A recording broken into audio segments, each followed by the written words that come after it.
지키는 건강한 습관, TV홈 닥터 더 나은 클리닉. 여러분의 활기찬 일상을 책임지는 소영이가 돌아왔습니다.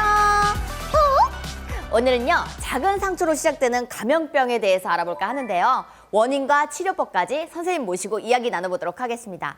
선생님, 나와주세요!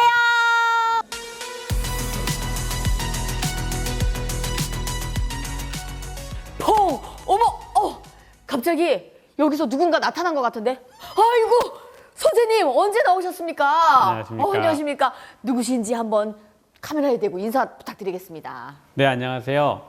오늘은 여러분에게 봉화증염이라고 하는 피부에 자주 생기는 질병과 또 파상풍 많이 들어보셨을 텐데 이 질환에 대해서 알기 쉽게 설명해 드리도록 하겠습니다. 아, 또 우리 문진수 선생님 오랜만에 나와주셨습니다. 네, 반갑습니다. 아유, 그동안 저 안 보고 싶으셨습니까? 네. 네? 순서를 예, 네. 순서를 기다리고 있었습니다. 아유, 그렇죠. 아니, 저도 선생님이 그때 제 여기에 봉화지경 왔던 제 손을 다 고쳐주셨잖아요. 이제 바다 들어온다. 빨리. 빨리. 따끔해요.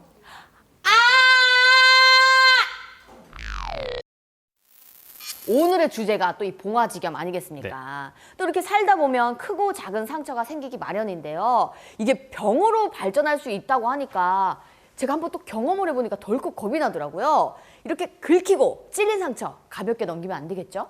네, 우리 몸의 피부가 상당히 중요한 역할을 하는데 많은 분들이 피부가 뭐 역할이 있나 생각하실 텐데요. 네. 그중에 가장 중요한 역할들의 하나는 우리 몸의 외부의 그런 병균으로부터 방어하는 역할을 하고 있는데요. 평소에는 우리 몸에 많은 균들이 있지만 사실은 우리 몸의 피부 때문에 감염이 되지 않고 있죠. 그래서 보통 우리가 손 씻기를 잘하라는 이유도 우리 몸의 피부에는 많은 균들이 항상 존재하고 있거든요. 네. 그래서 그것들이 평소에는 병을 일으키지 않는데 이제 긁히거나 뭐 찔리거나 그랬을 경우에는 피부의 보호막이 없어지게 되겠죠. 네. 그렇게 되면 이제 밖에 있던 균들이 우리 몸 안에 들어가게 되고 그 균들에 의해서 피부에 또 생기는 그런 병들을 우리가 봉화증염이라고 통칭해서 이야기하고 있습니다. 아, 이렇게 바이러스 균들이 갑자기 침투하는 경우가 상처가 생기면 거기로 막 들어가는 거네요. 네, 그렇습니다. 오, 주로 이제 뭐 그 여러 가지 박테리아 중에서 황색 포도상균하고 그다음에 사슬알균이라고 불리는 그런 균들이 주로 많이 생기는데요.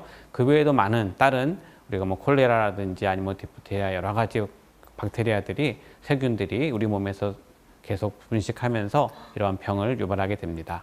제가 그때 경우에도 손톱을 물어뜯고 나서 그 상태로 방치하다가 봉화지겸이 왔거든요. 네, 그렇습니다. 그거랑 그렇게 발생돼서 이 봉화지겸이 걸리는 건가요? 네, 제일 많은 감염 경로가 이제 피부를 통해서 들어간다고 말씀을 드렸는데요. 네. 평소에는 피부가 멀쩡할 때는 괜찮은데 뭐 상처가 나든지 말씀하신 것처럼 이제 우리 손톱 같은 데는 요 살하고 이 손톱 사이에는 공간이 있는데 거기를 뭐가 나왔다고 이렇게 물어뜯거나 아니면 이렇게 뭐 잘라내거나 했을 때 위생적이지 않게 하게 되면 균이 들어가게 되고요.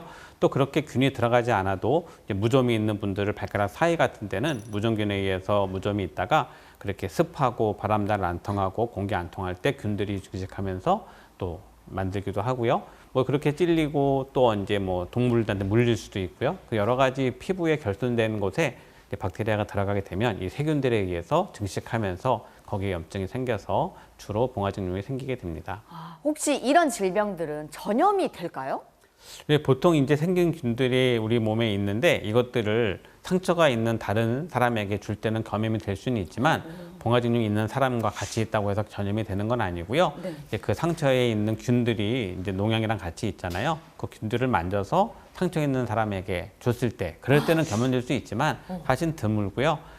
봉화증염은 이렇게 전염성 병은 아니기 때문에 있는 사람이 있다 하더라도 그런 분은 안심하셔도 되겠습니다. 아, 그렇다면 이렇게 봉화지겸이 잘 걸렸던 특정 위험군이 있을까요? 아무래도 우리 몸의 균에 이제 세균이 감염이 된다는 것은 면역력이 떨어진 상태를 얘기하거든요. 그래서 이제 보통 이 사지에 좀 면역이 떨어지는 당뇨병이 있는 분들, 그다음에 이제 고령의 환자들, 그다음에 이제 면역 억제제 치료를 받고 있는 분들, 그다음에 알코올에 중독돼 있는 분들. 뭐 그런 경우에 제일 많이 생긴다고 되어 있고요. 그런 경우에는 대부분 면역이 떨어져 있는 상황들을 유발하기 때문에 그런 봉화증염이 잘 생긴다고 보고되어 있습니다. 이 봉화지겸을 제가 한번 겪어봤더니 이 증상이 화끈거리고 완전 땡땡 붓는 것이 대표적인 증상인 것 같은데 이게 맞을까요? 네, 맞습니다. 이제 일단 부어오르고요. 네. 누르면 아프고 맞아요. 이게 열이 나는 느낌이 그렇게 나고요. 살짝만 탁 써도 이 정도로 맞습니다. 아프더라고요. 예, 통증이 제일 심한 증상으로 볼 수 있고요. 열도 뜨끈뜨끈하고 그다음에 튀어나오고 부어오르고 뻘개지고 맞아요. 이것이 제일 중요한 네 가지 증상이라고 볼 수가 있습니다. 그러면 이렇게 봉화지겸이 의심되는 경우에는 어떻게 하는 게 좋을까요? 이제 봉화지겸이 처음에 시작될 때는 대부분 그냥 뭐 그러다 말겠지 해서 방치하는 경우가 많고요. 이제 그런 경우에는 대부분 이제 아무런 조치를 안 하고 있다가 점점 이제 심해질 수 있거든요. 그래서 초기에 상처를 깨끗이 소독하는 게 중요하고요. 그다음에 초기에 조금씩 진행되는 것처럼 아프기 시작한다든지 빨개지기 시작하면 그때는 항생제 치료를 해서 그 있는 염증을 빨리 가라앉혀야 되는데요. 네, 그렇지 않게 될 경우에는 그 다음에 단계로 더 합병증이 진행이 될 수가 있죠. 그렇게까지 또 번질 수가 있나요? 지난번에 수영 씨처럼 이게 오랫동안 방치하게 되면 고름이 생기게 되고요. 예, 맞아요. 이제 고름이 생길 때는 통증이 더 심해지고 또 잘 낫지 않고 되고요. 또 이제 이런 것이 거기만 끝나면 좋은데 이 근육 밑에 층까지 이제 감염이 진행이 되면 괴사성 그런 근육염도 생기게 되고요. 이것이 피를 타고 가게 되면 뭐 심근막에 염증이 생길 때는 생명이 위험해질 수 있고요. 이러한 균들이 피를 타고 가는 것을 폐혈증이라고 하거든요. 네. 사실 폐혈증은 아시는 것처럼 상당히 우리 생명에 지장을 줄 수 있는 병이기 때문에 초기에 적절하게 치료를 하는 게 상당히 중요하겠습니다. 그렇다면 이렇게 가장 좋은 예방 방법이 있다면 어떤 걸까요?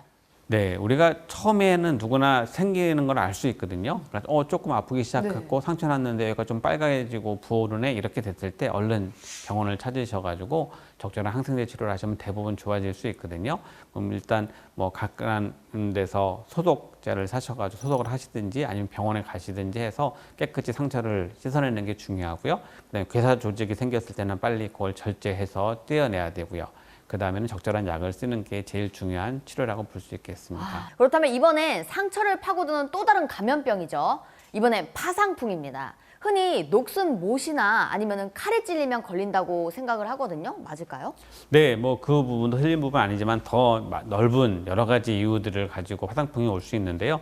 대부분 이제 흙이나 그런 데 있는 그 파상풍을 일으키는 클로스트리디움 테탄이라고 하는 그 이름에 있는 균들이 이제 일으키게 되는데요.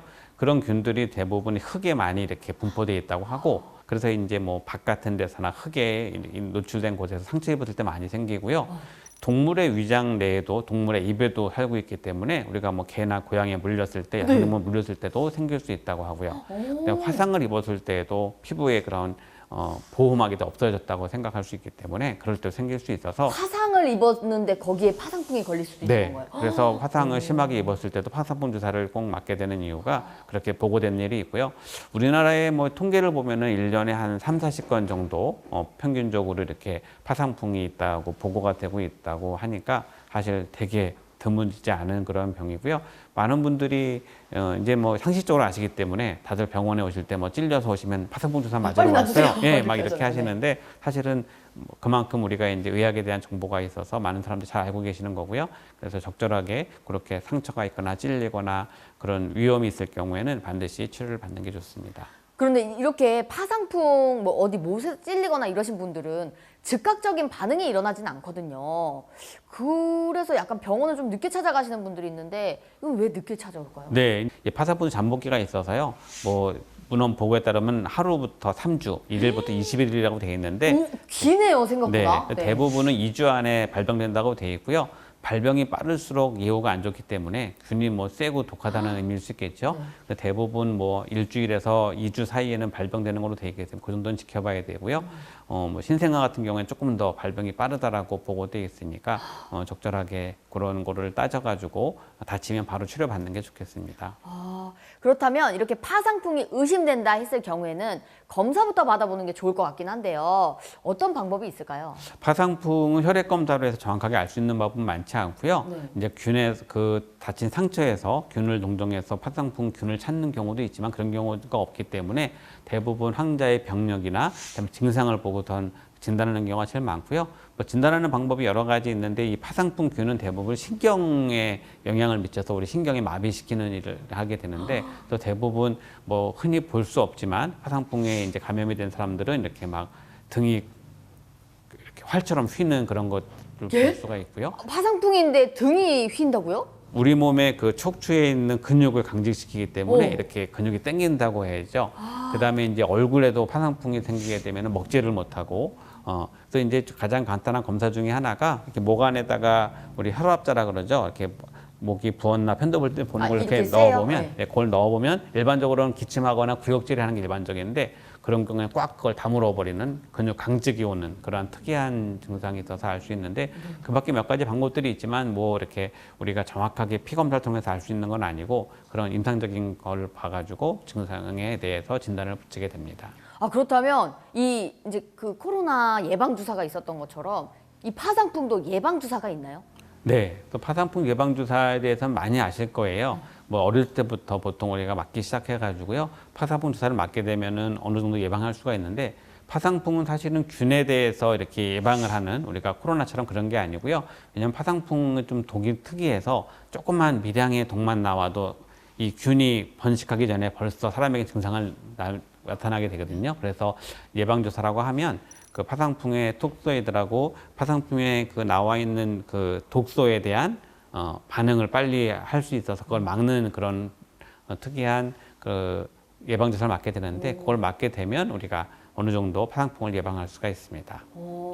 그렇다면 이렇게 약간 좀 안타깝게도 이미 파상풍에 걸려서 병원 치료가 필요하신 분들이 계시잖아요. 그런 분들은 어떤 치료를 받게 될까요? 일단 파상풍에 걸렸다고 해서 파상풍 균을 죽이는 치료를 하는 건 아니고요. 파상풍의 독에 의한 전신 반응을 막는 아까 말했던 이뮤노글로불린이라고 하는 그 면역 글로불린을 맞게 되면 이제 일단 그 독소에 의한 반응을 막게 되고요. 대부분 물렸을 때는 이제 다른 균들도 같이 들어오니까 항생제 치료를 하게 되면서 이 독소에 대한 반응들을 관찰해가지고 이제 뭐 호흡곤란이 오거나 그런 아까 말씀드린 것처럼 근육이 마음대로 움직이지 않아서 먹지도 경우. 못하고 네, 그런 경우에 이제 호흡을 유지시켜주는 걸 치료를 하게 되고요. 대부분 입원해서 치료를 하게 되면 한 2, 3주 정도의 치료 기간을 가지고 치료를 해야 완전히 그 걸린 사람들이 회복된다고 보고되고 있습니다. 네. 이 파상풍에 대해서 예방접종을 하는 그런 스케줄이 있잖아요. 그래서 보통 아이가 태어나자마자 2개월, 4개월, 6개월마다 파상풍 주사를 3번 맞게 되고요. 아, 2개월, 4개월, 6개월 그 신생아 때 맞는 겁니까? 네. 오. 2달 때, 4달 때, 6달 때 맞고 그 다음에 또 이제 1년 반, 18개월 지난 다음에 또 한 번 맞고요. 그 다음에 4세에서 6세 사이에 또 한 번 맞고. 그럼 저도 맞았겠네요? 그럼요. 오. 그래서 그 전 세대 외국에서 우리나라에서 보통 이민 가거나 유학 갈 때 꼭 접종 기록을 제출을 하게 돼 있거든요. 왜냐하면 아직 우리나라에 그런 예방에 필요한 것들을 서류를 내야지만 받아주는 나라들이 있어서 그렇게 하게 되는데 그 이유는 예방접종을 그렇게 어렸을 때 한 게 되게 중요하기 때문에 그런 거고요. 그렇게 맞고 또 10살 때까지 맞기 때문에 이제 어른이 돼서도 보통 그 어렸을 때 맞은 게 없으면 바로 확인을 하고선 주사를 맞는 게 중요하고요. 그런 접종을 하지 않았을 경우는 아까 말씀하신 것처럼 신생아 때나 어린아이 때는 더 치명적이니까 예방접종을 잘 해야지만 이 파상풍의 위험에서 벗어날 수가 있겠습니다. 아, 우리 아이들은 미리미리 꼭 맞는 게 중요하겠네요. 그래도 이 파상풍은 재감염이 될 수도 있을까요?